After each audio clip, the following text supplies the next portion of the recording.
अस्सलामुअलैकुम। Face to face with Ayesha Bakhsh में आपको खुशामदीद कहेंगे। शहबाज शरीफ को हल्फ लिए 4 दिन गुजर गए, लेकिन अभी तक वफाकी काबीना सामने ना आ सकी। इस दौरान इत्तेहादी जमातों में वजारतें ना लेने के फैसलों के हवाले से खबरें भी आती रही हैं। क्या नई हुकूमत भी अपने क़याम से ही बहरान का शिकार है? और क्या तमाम सियासी और हुकूमती बहरानों का हल नए इंतखाबात में ही पोशीदा है? नई हुकूमत को एक और चैलेंज भी दरपेश है। आज पेट्रोल की कीमतों में क्या गैर मामूली इजाफा होगा या फिर साबिका हुकूमत की तरह सियासी हालात के पेश नज़र कीमतें मुंजमद रखी जाएंगी? दूसरी जानिब इमरान खान हुकूमत की बेदखली के बाद से मुसलसल सड़कों पर हैं। वो अपनी हुकूमत के खात्मे की वजह बैरूनी साजिश करार दे रहे हैं और उनके सपोर्टर्स में ये बयानिया मकबूल हो रहा है। लेकिन DGI-SPR ने कुछ मुख्तलिफ बात की है। जहाँ तक अस्करी क़यादत का मौक़िफ़ है, जो कि उस नेशनल सिक्योरिटी काउंसिल की मीटिंग में दिया गया, जिसमें chairman joint chief of staff committee, तमाम सर्विसेज चीफ और DGI-SI भी शामिल थे। एलामिया के अंदर बड़े वाज़े अल्फाज में लिखा हुआ है कि क्या था और क्या नहीं था। उसके ऊपर आप वाज़े तौर पर देख सकते हैं अगर कहीं उधर कॉन्स्पिरेसी का लफ्ज़ है क्या उस एलामिया में, मेरा नहीं ख्याल। मगर क्या इमरान खान के सपोर्ट बेस को इससे कोई फ़र्क पड़ेगा? शेख रशीद कहते हैं कि ईद के बाद इमरान खान इस्लामाबाद की कॉल दे सकते हैं। देखिए हालात क्या रुख इख्तियार करते हैं।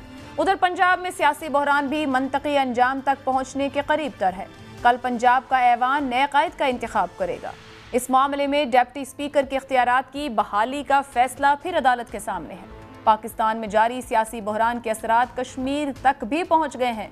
वहां भी वजीर आजम की तब्दीली चल रहा है। इन्हीं तमाम मौज़ूआत पर आज के प्रोग्राम में बात करेंगे। मेरे साथ मौजूद हैं मुस्लिम लीग नून से सेनेटर डॉक्टर अफनानुल्लाह खान साहब, पाकिस्तान पीपल्स पार्टी से कादिर खान मंदोखेल साहब और पाकिस्तान तहरीक इंसाफ से फवाद चौधरी साहब ज्वाइन करेंगे। आगाज़ कर लेते हैं सेनेटर अफनान आपसे।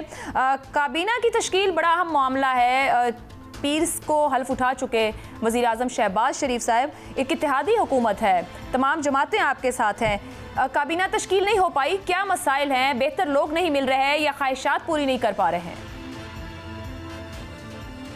जी बिस्मिल्लाहिर्रहमानिर्रहीम। देखें, जो काबीना की तश्कील होती है वो एक काफ़ी अहम एक मरहला होता है किसी भी हुकूमत की फॉर्मेशन के अंदर, और उसको बड़े एहतियात से करना इसलिए ज़रूरी होता है क्योंकि फिर उन जो आप टीम बनाते हैं उसी के ऊपर डिपेंडेंट होती है आपकी परफॉर्मेंस।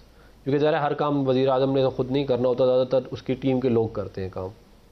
तो इस चीज़ को सामने रखते हुए इसके ऊपर टाइम लग रहा है, और ज़ाहिर है इस बात को भी आप ध्यान में रखें कि ये एक जो है कोएलिशन गवर्नमेंट है, उसके अंदर जो हमारे इत्तेहादी हैं उनकी भी जो कंसर्न्स हैं उनको हमने एड्रेस करना है।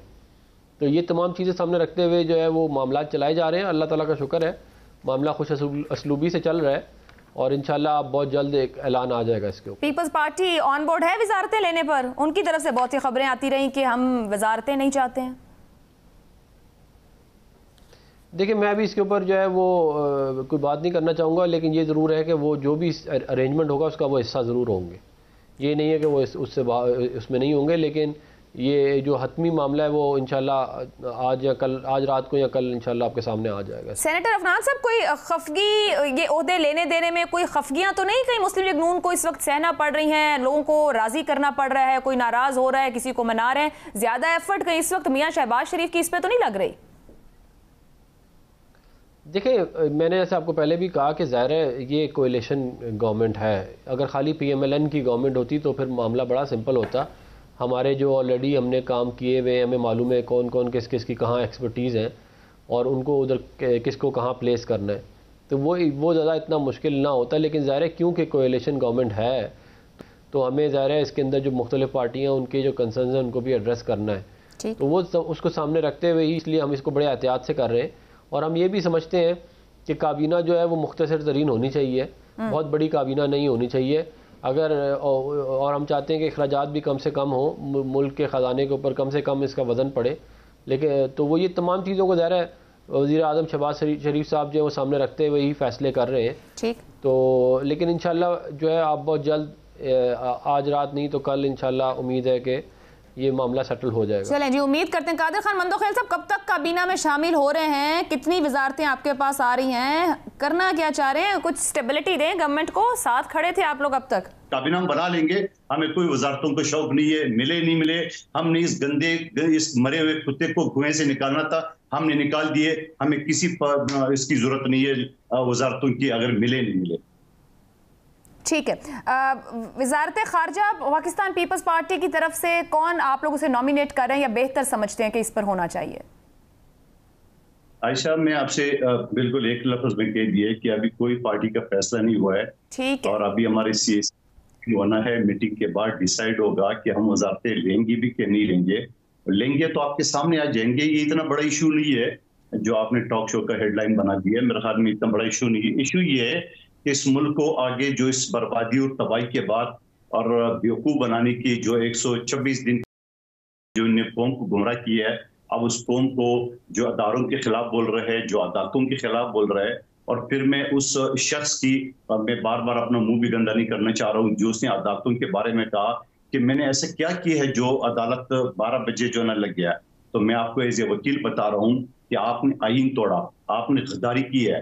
आपने इस मुल्क की आइन जो जनरल मुशर्रफ और जनरल अयूब और जनरल ज़ियाउल ने की है वही आपने की है, क्योंकि आप उन्हीं के पैदावार। सुप्रीम कोर्ट ने सो मोटो एक्शन लिया था जो डिप्टी स्पीकर की गैर कानूनी रूलिंग के ऊपर। तो जारी बात है फिर सुप्रीम कोर्ट की जिम्मेदारी बनती है। और क्योंकि उस दिन जो ना सुबह 10 बजे इजलास बुला के और 10 बजे से रात तक हमें बिठा के रखा और जो ड्रामे कर रहे थे आपकी मीडिया ने दिखा दिया। तो सुप्रीम कोर्ट की जिम्मेदारी है कि वह खुद नोटिस के खुद ही उसके ऊपर अमल दरामद करे।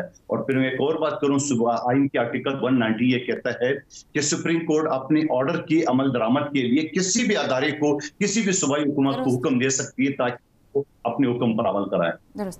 मंदोखिल साहब, आपने कहा कि काबीना इतना अहम मामला नहीं है। मेरा ख्याल है पूरे पाकिस्तान के लिए काबीना अहम मामला है। वजीर आजम को हल्फ उठाए 4 दिन से जायद हो गए और वजारतों ने काम शुरू करना है तो डिलीवर करने की तरफ मामला जाएगा और यहीं से इस्तेहकाम की बात होगी। आपने आइन की गद्दारी की बात की है। आप अगर इस कोलिशन गवर्नमेंट का हिस्सा हैं तो आप लोग कुछ ना कुछ तब तक इस पर बात की होगी कि स्पीकर, डिप्टी स्पीकर या आप अगर साबिक प्राइम मिनिस्टर की बात कर रहे हैं तो क्या कानूनी तौर पर कुछ लीगैलिटीज को लेकर आगे बढ़ेंगे जिसको आप कह रहे हैं कि आइन शिकनी की गई है? देखिए, आईनी शिकनी तो आपको साफ जाहिर हो गया ना जब सुप्रीम कोर्ट ने सो मोटो एक्शन लिया है। सुप्रीम कोर्ट ऐसे फजूल चीजों पे सो मोटो नहीं लेती है। ये इसको होना तो ये चाहिए कि हम पिटीशन ले जाते हैं, लेकिन हमारी पिटीशन से इतना आसास मामला था कि सुप्रीम कोर्ट को सो मोटो लेना पड़ा। तो गैर आईनी शिकनी तो कर चुका है, उसके हिसाब तो हम लेंगे। दूसरी बात, आपने काबीना की बात की है। वजीर आजम साहब ने पहले दिन अपने खिताब में कौम को रिलीफ का जो ऐलान किए वो आपके सामने है। मगर अफसोस ये हुआ कि वज़ीर आज़म के खिताब के बाद बिलावल साहब की तकरीर उनकी और फिर मौलाना असद साहब की उन्हीं पर रूल्स, मगर वो कठपुतली जो दरवाजे के पीछे खड़ा था, वैसे तो इस्तीफे दे चुके थे और दरवाजे के पीछे खड़ा होकर और बिलावल साहब को तकरीर नहीं की। कोई बात नहीं है, बिलावल साहब किसी तकरीर का मोहताज नहीं है। हम अभी आपको बताएंगे आपकी चोरी चकारी, तोशा खाना की सारी करप्शन, सारी चीजें आपके सामने आ रही है। शहबाज शरीफ साहब ने आज 14 करोड़ की बात की है, उसकी सोने जोहरात की, और फवाद चौधरी ने उसकी इनकार नहीं किया है। बोले वो हमने तो हमारे प्रॉपर्टी है। आपने वो जो पुराने जमाने में कस्टम से लोग गाड़ियां खरीदती थी और फिर मार्केट में महंगे दाम में आप ताजर बन गए और आपके पास तोशा खाना में जमा करने के पैसे कहां से आ गए? और ये तो बड़ा आसान फार्मूला है। मैं और सेनेटर अफनान साहब भी तोशा खाना से गड़ी ले लेंगे लाख रुपए की और मार्केट में करोड़ के बेच देंगे। ये तो फिर कारोबार बन जाएगा। तो एक शख्स वज़ीर आज़म जो कारोबार कर रहे हैं और वो तोशा खाना की प्रॉपर्टी को अपनी प्रॉपर्टी समझ रहे, जबकि वो गिफ्ट है, वो बाहर ममालिक के सरबराहों की तरफ से पाकिस्तान को तोहफा होता है। ठीक, मैं अफनान साहब आपकी तरफ आऊंगी। कादिर खान मंदोखेल साहब का कुछ बातों पे गुस्सा बिल्कुल जायज़ है। सियासी तलखी, सियासी अदम इस्तेहकाम की तरफ मामलात लेके जाती है और ये हम विटनेस कर चुके हैं गुज़िश्ता सालों में। इतनी तलखी हमारे सियासी माहौल के अंदर आ गई है जो मुआशरे में जा रही है आगे। तोशा खाना को लेके गुज़िश्ता रोज़ जब सहाफ़ियों की भी मुलाकात रही प्राइम मिनिस्टर से तो उन्होंने बात ये की वहाँ पर कि तहाइफ बेचने का बाकायदा उन्होंने बताया, साथ मेंशन भी किया। ये बाकायदा इल्ज़ाम है। अभी कादिर खान मंदोखेल ने कहा कि हम इसको लेके जाएंगे, आगे बढ़ेंगे इसके ऊपर कानूनी तौर पे। ये इल्ज़ाम रहेगा या आप लोग वाकई बहैसियत हुकूमत इसको कोई केस बनाएंगे, इसको आगे लेके जाएंगे, फिर तोशा खाना को लेकर तमाम चीज़ों की क्लैरिटी सामने लाई जाएगी कौम के? देखें, जो FIA है वो ऑलरेडी इसके ऊपर इन्वेस्टिगेशन उन्होंने स्टार्ट कर दी है और बहुत जल्द जो है वो ये इसके जो नताइज हैं वो आवाम के सामने हम ला के रखेंगे कि इन्होंने क्या किया। और जहाँ तक बात रह गई इसकी तोशा खाना के मामले की कि ये क्या हुआ था, ये तो इमरान खान साहब और फवाद चौधरी साहब खुद मान चुके हैं कि इन्होंने चीज़ें निकाली हैं तोशा खाना से। और आप मुझे बताएं कि जो गिफ्ट मिलता है वो आपको नहीं मिलता, वो इमरान खान को गिफ्ट नहीं मिलता, वो वज़ीर आज़म पाकिस्तान को मिलता है या सदर मुमलिकत को मिलता है। तो तोशा खाना बनाया इसलिए गया था, उसके कानून बनाए इसलिए गए थे ताकि उन गिफ्ट को लेके जो है वो तोशा खाना में जमा कराया जाए, बजाय इसके कि वो बंदा अपने पास रख ले। इन्होंने उसको अपना ज़ाती या कहते हैं अपना वो समझना शुरू हो गया कि ये मेरा ज़ाती इमरान खान साहब का ज़ाती या कहते हैं कोई तोशा खाना है जहाँ से वो जो मर्जी निकाल ले। और चंद लाख रुपए जमा कराएं और 18 करोड़ रुपए की घड़ी। क्या ये पहली बार हुआ है कि किसी ने बाहर बेचा है उसको? This is something different. नहीं, ये पहली बार हुआ है कि जो 18 करोड़ रुपए की घड़ी थी वो चंद लाख रुपए जमा करा के 18 करोड़ रुपए की घड़ी बेच दी। ये फ्रॉड हुआ है। और देखें, अगर आप ये रूल्स फॉलो कर रहे होते तो हमें कोई मसला नहीं था। अगर ये रूल्स फॉलो करते तो ये इन्होंने जो छुपाया है इसको, ये छुपाया ही इसलिए क्योंकि ये इन्होंने 2 नंबरी की थी। आपको मालूम है, इन्हें हमने कब से हम इनको कह रहे थे इसकी डिटेल दें, ये नहीं दे रहे थे। फिर इमरान खान साहब अपने एक टॉक शो, अपने एक इंटरव्यू के अंदर ये वाली बात उन्होंने कह दी कि जी मैंने वो तोशा खाना से एक चीज़ निकाल के 5 करोड़ रुपए की बेच दी और मैंने घर के बाहर अपने रोड बना ली। भाई ये कोई आपकी ज़ाती थोड़ी आपकी चीज़ें थी ना कि आपने निकाल के बेच के अपने घर के बाहर के रोड बना ली। ये कोई कौन सा तरीका है ये? और ये बड़ी मामूली चीज़ें हैं। अभी जो बड़ा डाका है वो तो फरा गुज्जर जो हैं, जो इनकी फ्रंट वुमेन थी, फ्रंट मैन थी, उनका है, जो तकरीबन जो है वो 10 अरब रुपए जो हैं वो पंजाब गवर्नमेंट के निकाल के बाहर भाग गई हैं। 10 अरब रुपए उनकी जो चोरी है वो पकड़ के हम वो सारा का सारा आवाम के सामने लेके आएंगे, वो ज़्यादा हैरान कुन होगा। सेनेटर साहब, आपने 10 अरब रुपए बोला है। मेरा मतलब कि टेंस ऑफ बिलियंस, यानी कि टेंस ऑफ बिलियंस मेरा मतलब था, यानी कि मतलब वाकई इतना बड़ा पंजाब गवर्नमेंट के खजाने पे डाका डाला गया है। ये मतलब इन्होंने ट्रांसफर, पोस्टिंग्स और कॉन्ट्रैक्ट के ऊपर पिछले 4.25 साल में तो सर ये इल्जाम रहेगा या फिर आप साबित भी करेंगे? माजी में इल्जामात ही सुने हमने लेकर। नहीं, हमने तो देखे, मैं आपको बता रहा हूँ कि FIA ऑलरेडी इन्वेस्टिगेशन तोशा खाना के ऊपर कर रही है और ये जो बाकी मामलात हैं इनके ऊपर भी इन्वेस्टिगेशन बहुत जल्दी, काबीना की तश्कील के बाद आप देखिएगा बहुत तेजी से इसके ऊपर काम होगा, क्योंकि हम समझते हैं कि बहुत जरूरी है कि इमरान खान साहब ये इंतकाम, इसमें सियासी इंतकाम ना हो, माजरत के साथ, क्योंकि हमने ये देखा कि जब वो बैठे थे, अभी नैब चल रहा था, तो आप जिसे सियासी इंतकाम कह रहे थे वो एहतसाब कह रहे थे। अब आप जिसे कहेंगे कि ये हिसाब हो रहा है या एहतसाब हो रहा है, वो उसे सियासी इंतकाम कहेंगे, तो ये वे फॉरवर्ड तो ना होगा कहीं? देखिए, मैं देखिए 4.25 साल में एक चीज़ ये साबित नहीं कर सके। हुकूमत इनके पास थी, नैब इनके पास थी, एजेंसियाँ इनके पास थी, ये एक पेज के ऊपर थे, उसके बावजूद कुछ साबित नहीं हुआ। मीडिया ट्रायल हुआ, ये निकल गया, वो फलाना चपड़ासी, ये वो, लेकिन साबित कुछ नहीं कर सके। आप साबित कर लेंगे इनके खिलाफ जो सबूत इकट्ठे होंगे, हम जो सबूत इकट्ठे होंगे उसकी रोशनी में मुकदमे बना के इन पे साबित करेंगे कि इन्होंने चोरी की है। ठीक है, जब भी मैं आपको कोई ऐसी बात नहीं कर रहा जो हवा में हो। मैं मंदोखिया की तरफ जाऊं, आपसे एक बात और, क्योंकि ये सड़कों पर इस वक्त दबाव बन रहा है और ये नजर आ रहा है कि इमरान खान साहब जो बात कह रहे हैं, कोर सपोर्टर अवाम किसी हद तक उसको बाय कर रही हैं। जो उन्होंने जलसा कॉल दी पेशावर में, लोग उस पर इकट्ठे हुए हैं। अब वो इसके बाद कराची, फिर लाहौर और फिर ईद के बाद मजीद एहतजाज की कॉल है। क्या जो वो दबाव बना रहे हैं हुकूमत या आप नून लीग के अंदर, आप लोग में परेशानी है कि अगर ये सड़कों पर मामला आ गया 2014 का रिपीट टेलीकास्ट, तो फिर क्या? इमरान खान साहब 2013 से 2018 तक जो है इन्होंने 5 साल सड़कों पे ही ख्वार होते रहे। हुकूमत मुस्लिम लीग नून की फिर भी नहीं गई थी। तो ये अगर इन्होंने अपने शौक़ पूरे करने कर लें, लेकिन इस दफ़ा सिर्फ फ़र्क ये होगा कि पहले हमने इनका बड़ा लिहाज किया था और हमने इनको हमने ना इनके खिलाफ कोई क्या कहते हैं कानून, हालांकि उस वक्त भी इनके खिलाफ केसेस बनते थे, लेकिन अब जो है वो जैसे को तैसा होगा।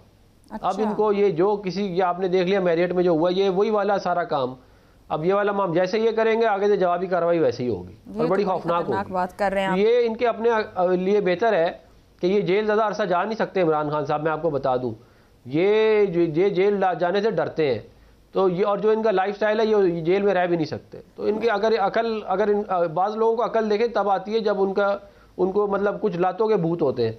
तो ये अगर इनको अकल पहले आ जाए तो बेहतर है, वरना फिर जो है वो दूसरी तरह फिर इनको समझाया जाएगा जैसे वो वज़ीर आज़म हाउस में समझाया गया था इनको। सर वहाँ कुछ ऐसी बात नहीं हुई है, तो वज़ीर आज़म हाउस की ये भी एक अलहदा से हमारे बीबीसी की रिपोर्ट है। सर उसकी पूरी तरदीद आ गई है ना सेनेटर साहब, उसकी पूरी तरदीद आ चुकी है, इवन कल की प्रेस कॉन्फ्रेंस में भी मेंशन किया। ठीक है, चले उधर कुछ नहीं हुआ था, मैं और ऐसा होना भी नहीं चाहिए। प्राइम मिनिस्टर ऑफ पाकिस्तान, मैं मान लेता हूँ तरदीद आ गई है, मैं मान लेता हूँ, मैं वापस ले लेता हूँ अपने अल्फाज, वहाँ पे कुछ भी नहीं हुआ था। मैं ये कह रहा हूँ कि ये जो है, अगर इन्होंने माल बहुत बनाया है, इन्होंने बहुत करप्शन की है, हम आवाम के सामने इनके केसेस लेके आएंगे और उसके बाद जो है वो इनको ये तो साबित होगा तो तब की बात है ना। इस मुल्क में करप्शन तो सबसे आसान बात है, बट साबित करना सबसे मुश्किल काम है। नो डाउट कि करप्शन होती है। कादिर खान मंदोखिल दिखाएंगे इंशाल्लाह। जी सर, कादिर खान मंदोखिल साहब कल कराची आ रहे हैं, आपकी टर्फ पर खेलने आ रहे हैं, एक बड़े जलसे का और उसका बड़ा प्लान किया जा रहा है कि फिर बाकी शहरों के अंदर भी बड़ी बड़ी स्क्रीन लगाकर उस टाइम पर इकट्ठे होंगे। कोई परेशानी है आपके होम ग्राउंड पर पहुंच रहे इमरान खान साहब, और पेशावर का शो आप देख चुके हैं? आयशा, जब मईत होती है तो सारे रिश्तेदार पड़ोसी सब बड़े जोर शोर से रोते रहते हैं, फिर सोए में सिर्फ रिश्तेदार रह जाते हैं और 40वां में सिर्फ घर वाले रह जाते हैं।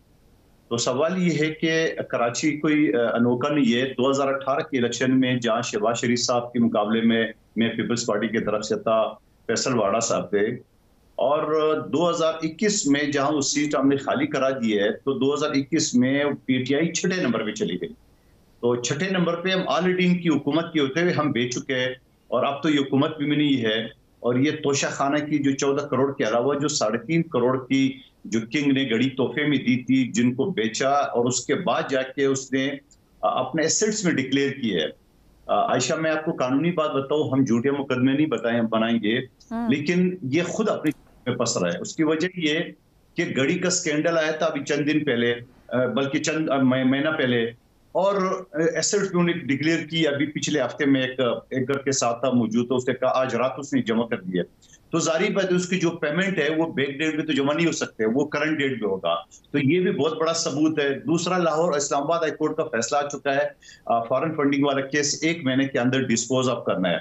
और गालबन मैं न्यूज देख रहा था कि इलेक्शन कमीशन ने कहा कि जारी बात 1 महीने के अंदर हो तो रोजाना की बुनियाद पे ये चला जाएगा। और जिस दिन फैसल वाड़ा साहब के केस का जजमेंट आ रहा था उस दिन भी इसने एडजमेंट की दरखास्त दी, और वो एडजमेंट की दरखास्त 7.5 साल से लोग देते आ रहे थे। अब उसके बाद जो 53 अकाउंट उसके आए, वो 53 सिर्फ तहरीक इंसाफ के है।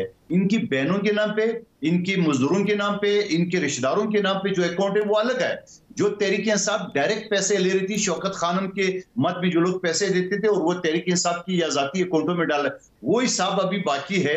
हम कोई झूठा केस, कोई इंतकामी कार्रवाई पे नहीं जाएंगे।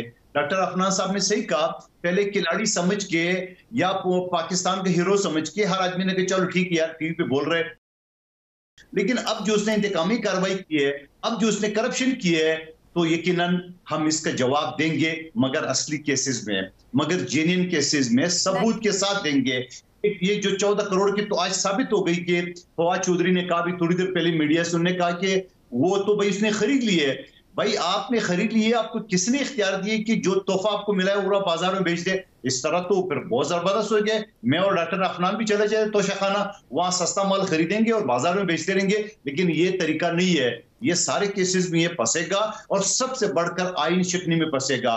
जो डिप्टी स्पीकर ने सदर पाकिस्तान ने और इमरान नियाजी ने जो आईन शिकनी की है, उसका जवाब कैसे फंसेगा? कैसे फंसेंगे उसमें? मिलेगा उसको। क्या करेंगे आप? देखिए हम उसके खिलाफ हो जो आईन शिकनी का जो ऑलरेडी सुप्रीम कोर्ट ने अपनी जजमेंट में, मैं रोजाना की बेस पे मैं उसी कोर्ट में मौजूद था, सुप्रीम कोर्ट ने जब 100 मोटर लिए है, उसने बकायदा अपने जजमेंट में कहा कि ये रूलिंग जो ना वो गैर कानूनी और गैर आईनी है। तो आगे तो बात ही खत्म। जब गैर आईनी डिक्लेयर कर दिया सुप्रीम कोर्ट में, तो ये गद्दारी के जमरे में तो वैसे आर्टिकल 6 लग रहे हैं। इसने मुशर्रफ और ज़ियाउल और अयूब खान की तरह आईन तोड़ा, तो आईन का तोड़ा क्या है, सजा क्या है? सजा है मौत। और मैं समझ रहा हूं कि इतने डरपोक है। मेरे सदर आसिफ अली जरदारी साहब ने कहा कि इनको अगर सामान इसके कमरे में न दिया जाए और 2 चपकली छोड़ा जाए तो ये चपकली। मंदोखिल साहब ये बताइएगा, अभी आपने बात की गवर्नर पंजाब के लिए मखदूम अहमद महमूद का नाम फाइनल है, और दूसरा क्या जो राजा परवेज अशरफ हैं उनके कागजात जमा हुए, क्या वाकई वक्त खत्म हो गया और अब वो बिला मुकाबला मुंतखब हो चुके हैं, या कल इजलास की कोई इम्कान है? ये भी एक खबर आ रही है। एक इजलास तो कल 12 बजे हमें बताया कि अपने पार्टी की तरफ से पहले 4 बजे थी, फिर उस डिप्टी स्पीकर ने उसी तरह चिचोरापन दिखाया था और वो 22 को कर दिए। दोबारा जो है ना वो 2 बजे हो गया, लेकिन अभी जो हमें न्यूज है मैंने को सबको, तो वो 12 बजे की है। तो 12 बजे इजलास हो या 2 बजे इजलास हो, डिप्टी स्पीकर की कॉल के बगैर ये फिर किसकी कॉल होगी? स्पीकर है नहीं कोई इस वक्त, इजलास किसने कॉल आउट किया है? वो पैनल करेगा। आया सादिक साहब ऑलरेडी पैनल में चेयर करेगा ऑटोमेटिकली। ठीक है, ठीक है।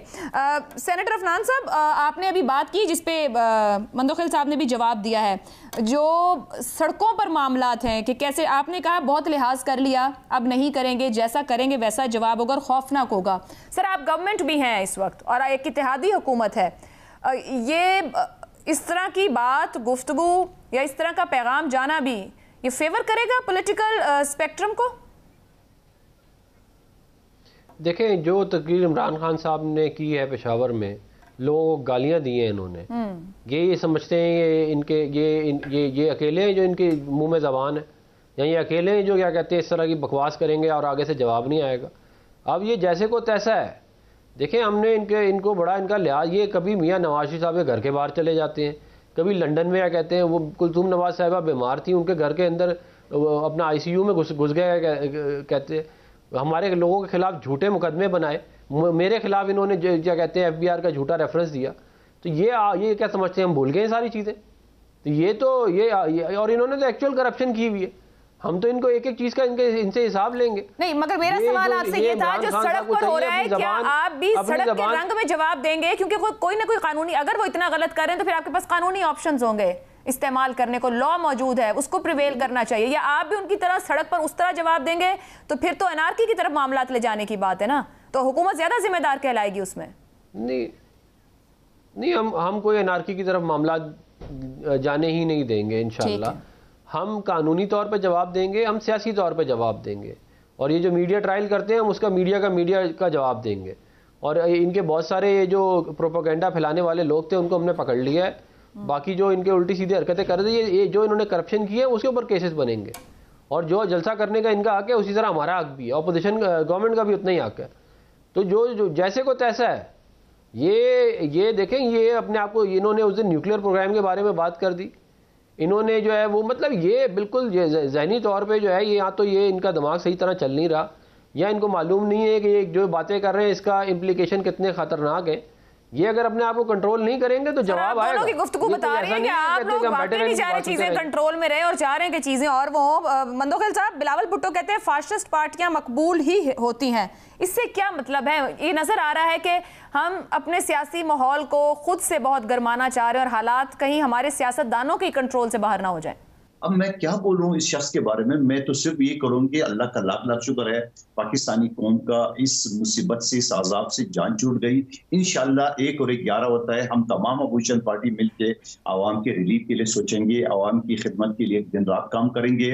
और चाहे हमें वजारतें मिले मिले, हमें हुकूमत मिले नहीं मिला, अगला हमें कुछ नहीं मिले, हम सिर्फ इस बात को खुश हैं। मंदोखिल साहब, फिर पॉइंट आप खुद अब उस तरफ चले गए हैं, आप लोग क्यों नहीं हुकूमत का हिस्सा बनना चाहते हैं? एक गवर्नेंस और डिलीवरी की बात है और बहुत बड़ा चैलेंज है जब आप लोग खुद ये समझ रहे हैं कि एक मेस में आकर खड़े हो गए। अगर आप इसको बिलीव कर रहे हैं, आप 1 पॉइंट एजेंडा पर इकट्ठा थे, तो अब डिलीवरी और गवर्नेंस को 1 पॉइंट एजेंडा करके इकट्ठा क्यों नहीं होते?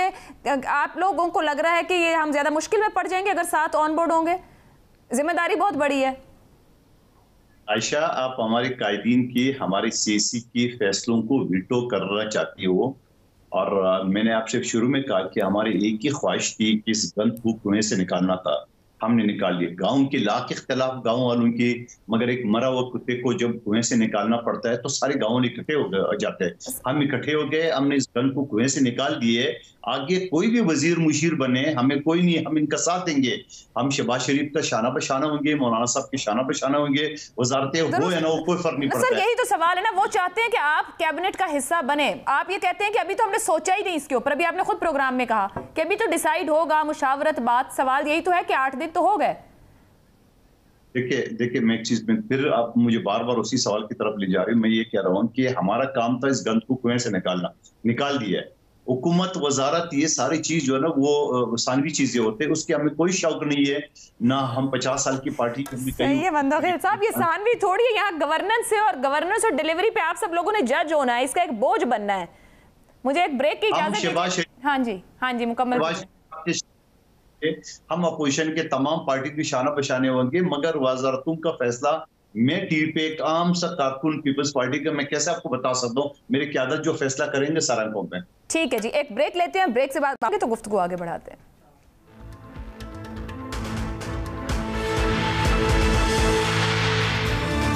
प्रोग्राम में आपको एक बार फिर खुशामदीद कहेंगे। पाकिस्तान तहरीक इंसाफ से फवाद चौधरी साहब इस वक्त हमारे साथ मौजूद हैं। फवाद चौधरी साहब, बहुत शुक्रिया। ये फरमाइएगा कि क्या जो इस्तीफे दे दिए गए हैं ये हतमी हैं और ये मंजूर हो चुके हैं, इसके ऊपर अभी भी कुछ कॉन्ट्रडिक्शंस हैं कि ये कहाँ मौजूद है? देखें, ये तो मुझे नहीं पता कि कौन बेवकूफ कॉन्ट्रडिक्शन कर रहे हैं, क्योंकि स्पीकर का इख्तियार है, उसने मंजूर करके भिजवा चुके हुए हैं, इसमें क्या कॉन्ट्रडिक्शन? कुछ माहिरीन का ये कहना है कि जिस तरीके से इस्तीफे जमा होने चाहिए उस तरीके से नहीं हुए, एक ही परफॉर्मा या एक ही तरह के ऊपर लिख कर उसकी फिलिंग करके वो दिए गए हैं। इंडिविजुअली एक एक बंदे को आना है और उसके बाद उसकी एक्सेप्टेंस होनी है। एक एक बंदे ने खड़े होके वहाँ पे असेंबली में सबके सामने जो है ये इस्तीफा दिया है, सबके सामने एक्सेप्ट हुआ है। और जावेद हाशमी केस में ये कहा गया है कि अगर आप असेंबली के अंदर खड़े होके कह देते हैं तो फिर वो इस्तीफा जो है वो एक्सेप्ट हो।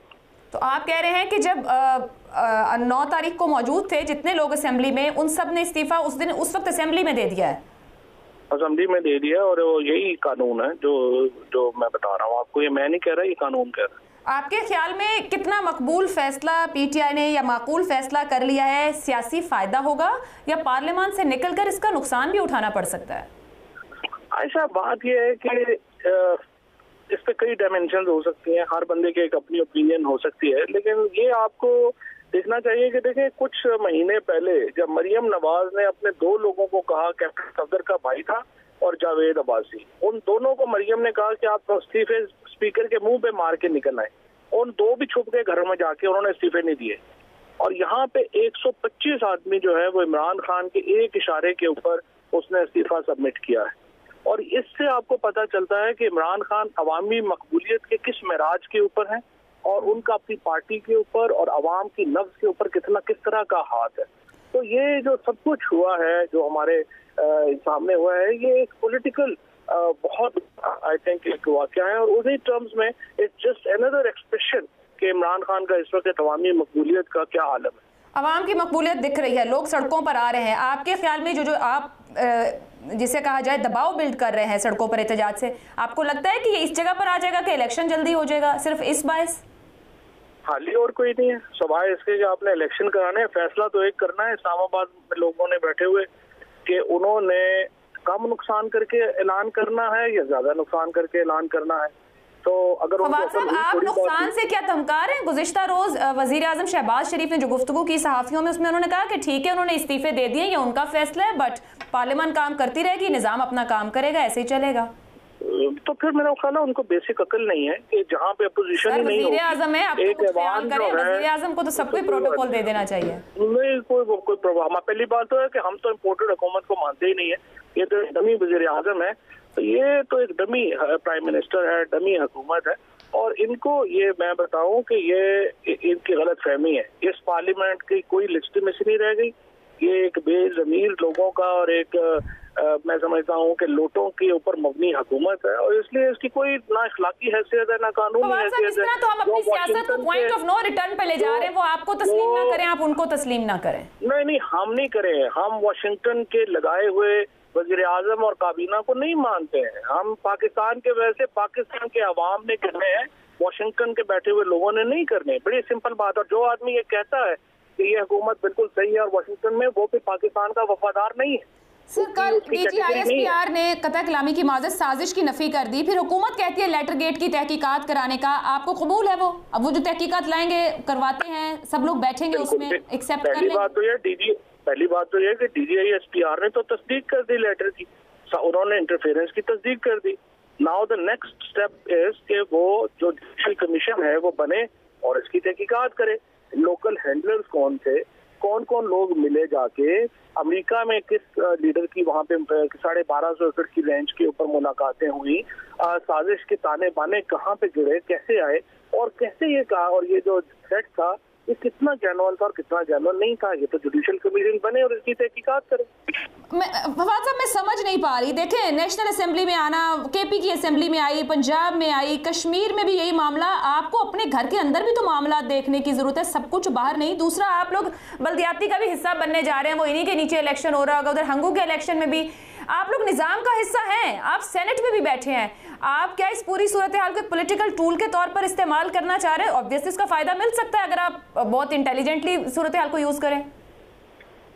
नहीं, लेकिन मुझे तो फिर आपकी बात की समझ नहीं आई है कि मतलब आप क्या कहती हैं कि जो लोकल गवर्नमेंट इलेक्शन है या उसमें हमने कब कहा है कि हम तो इलेक्शन कह रहे हैं कराएं, अवाम के पास जाने का तो हम कह रहे हैं कि आप करें, और हम नेशनल असेंबली में साजिश हुई है, नेशनल असेंबली के लोगों को गया है। मुझे बताएं राजा रियाज और जिमनी आपकी जमात से लोग लड़ रहे हैं, हंगू का इलेक्शन आएंगे तो इसी असेंबली में। तो यही तो मैं कह रहा हूँ ना, आम इलेक्शन में तो हम जाएंगे, जहाँ जहाँ इलेक्शन होगा, जहाँ पे आम आदमी ने फैसला करना है, हम आम आदमी के साथ है। पाकिस्तान को यही तो हम कह रहे हैं, पाकिस्तान के फैसले पाकिस्तान के 22 करोड़ लोगों ने करने हैं, टॉम डिक हैरी ने बैठ के वाशिंगटन में नहीं कर। मैं आपकी तरफ आऊंगी सेनेटर अफनान साहब, गुफ्तगू आप ने सुनी, इस्तीफे उन्होंने वो बाहर हो गए हैं, मसला साजिश, अब इसके ऊपर लेटर गेट की तहकीकात क्या आप लोग अभी भी विलिंग हैं? क्योंकि जो प्राइम मिनिस्टर साहब का स्टेटमेंट था वो यही था कि तहकीकात और फिर नेशनल सिक्योरिटी कमेटी और तमाम जो मुतालिका लोग हैं वो वहाँ मौजूद होंगे, और एक कल प्रेस कॉन्फ्रेंस भी हो गई जिसमें बता दिया गया कि अमेरिकी साजिश नहीं है और ये आपके साथ बैठने वाली नहीं है अब जो अपोजिशन है। तो इसका मंतकी अंजाम क्या होगा? ये ऐसा लग रहा है कि सियासत के अंदर कोई माइनफील्ड लगा दिया गया है, ये मुरासला कहें या जो भी कहें इसको।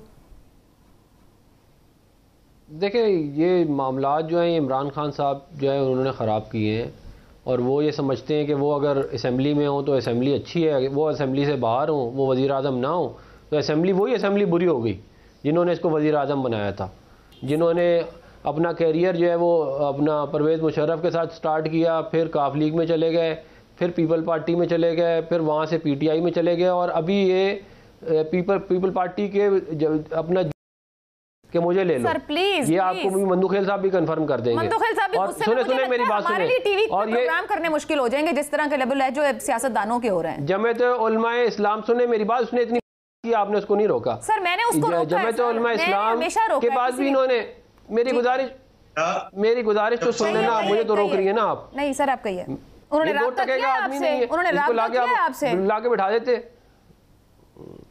ये हमसे राब्ता, मैं कह रहा हूं, मैं अभी बैठ के कहूं कि मैं इसको जेलम की सीट देता हूं, ये आगे ये यही वाली दलीलें उल्टी कर देगा। इसने राब्ते किए और पार्टियों के साथ, इसे पता है, इसने हमसे बहुत राब्ते किए, हमने इसको लिया नहीं, बहुत दफा इसने हमसे राब्ते किए। जब भी तो ये मुल्क का ये हाल हुआ है, या कहते हैं आज आके, आज इनको अमरीकी साजिश ज्यादा नजर आ रही है। सर, ये बहुत इनका कोई दीन ईमान है नहीं, इनको अमरीकी साजिश याद आ गई है। अच्छा, अब लेटर गेट पर NSC तहकीकात कराएगी, वो जुडिशल कमीशन की बात करते हैं, आप दोनों जरा इसको एड्रेस कर दें। वो कह रहे हैं एक्सेप्ट कर लिया और हमारी बयानिया की बात कर रहे हैं, मुदाखलत तो हुई है तो इसका मतलब है साजिश हुई है जिस बात सब कुछ हुआ है। क्या इसको वंस फॉर ऑल क्लियर नहीं होना चाहिए? सियासत में गूंजता रहेगा वन बाय वन। पहले कादिर खान मंदुखेल साहब, क्या वाकई जुडिशल कमीशन की तरफ जाना चाहिए? तहरीक इंसाफ डिमांड करी ताकि सब एड्रेस हो जाए। देखिए, मैं ये कहता हूँ, मैं ना मानने वाली बात है, उस लेटर के जरिए जो पहले बोला कि मेरा खत तंगी दिए, वो तो झूठ साबित हुआ। फिर मरासला हुआ, मरासला अपने सफ़ीर ने किया, सफ़ीर किसके अंडर है? इनकी और शाह महमूद के अंडर है, और मरासले में दुनिया भर से इस तरह कॉरेस्पॉन्डेंस होती है। फिर जब उसने आवाम के सामने किए, जब अपोजिशन ने मुतालबा किया कि इसको सलामती कमेटी के सामने पेश किए, तो सलामती कमेटी के सामने पेश किए, वो ISPR का कल स्टेटमेंट आ गया। ऐसा कोई साजिश का कोई बात नहीं हुई है।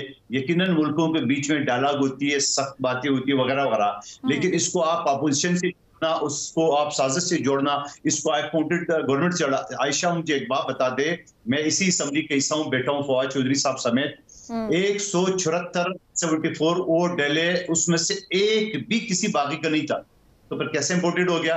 जबकि हमारे 177 था, आया सादिक स्पीकर की सीट बन गया, तो एक कट गया, 2 हमारे बीमार थे नहीं आते, तो 174 में एक भी बागी नहीं था। तो आप कैसे कह सकते हो कि बागी? सवाल यह है कि आप गालियां दो, आप जो आपने थोड़ी देर पहले किया, आप गालियां सुनवाओ, सामने वाले से गालियां सुनाओ, तो यहाँ से आप फूल तो नहीं आएगा आयशा, वो जवाब आएगा। कादिर साहब, फिर हल क्या है? मैं तो आपसे वे फॉरवर्ड पूछ रही हूँ कि वो कहते हैं जुडिशल कमीशन बनाए, खुद प्राइम मिनिस्टर ने कहा national security committee, DG ISPR ने कहा मसला ही ऐसा कोई नहीं। अब सवाल यह है कि यहाँ से आगे जाना है कि ये खाती गूंजता रहेगा इस मुल्क की सियासत में?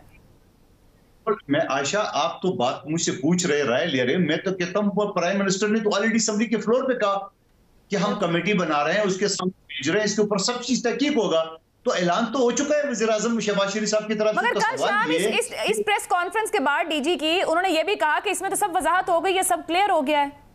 ये भी कल उनका एक जुमला था।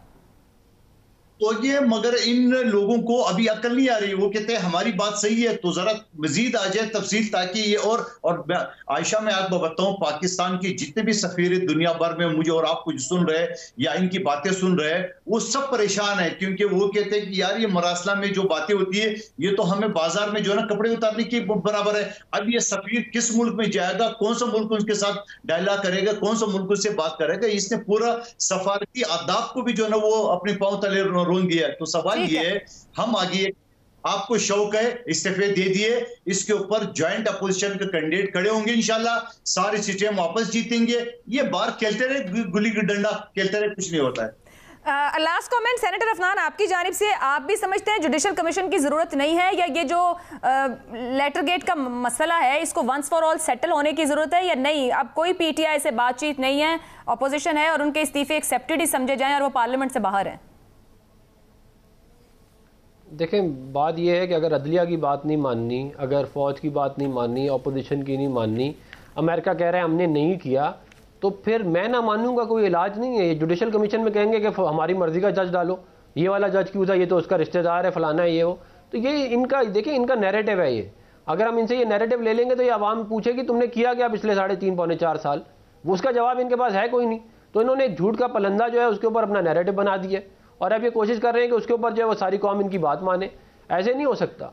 और जहाँ तक बात रहेगी रेजिग्नेशन की, रेजिग्नेशन तब एक्सेप्ट होगी जब वो लीगली ठीक होगी। ऐसे रेजिग्नेशन एक्सेप्ट नहीं होती कि जी वो आप लिख के दे दें और उसके बाद जो है वो और स्पीकर एक्सेप्ट करेगा। डिप्टी स्पीकर के पास तो ये इख्तियार भी नहीं है। मगर सेनेटर साहब उन्होंने एक हवाला ये भी किया कि फ्लोर पे खड़े होके, जी जी बिल्कुल कहिए, सुन ले मैं बता रहा हूँ ना, फ्लोर पे खड़े होके शाह महमूद कुरैशी बोलता ना कि मैं इस्तीफा दे रहा हूँ, उसने कहा हम इस्तीफा दे रहे हैं। हम इस्तीफा देना कोई चीज नहीं होती, आप किसी और के बिहाफ पे नहीं बोल सकते। शाह महमूद कुरैशी कहता मैं इस्तीफा दे रहा हूँ, बाकी सारे खड़े होके करके कहते हैं मैं इस्तीफा दे रहा हूँ, एक्सेप्ट हो जाते हैं।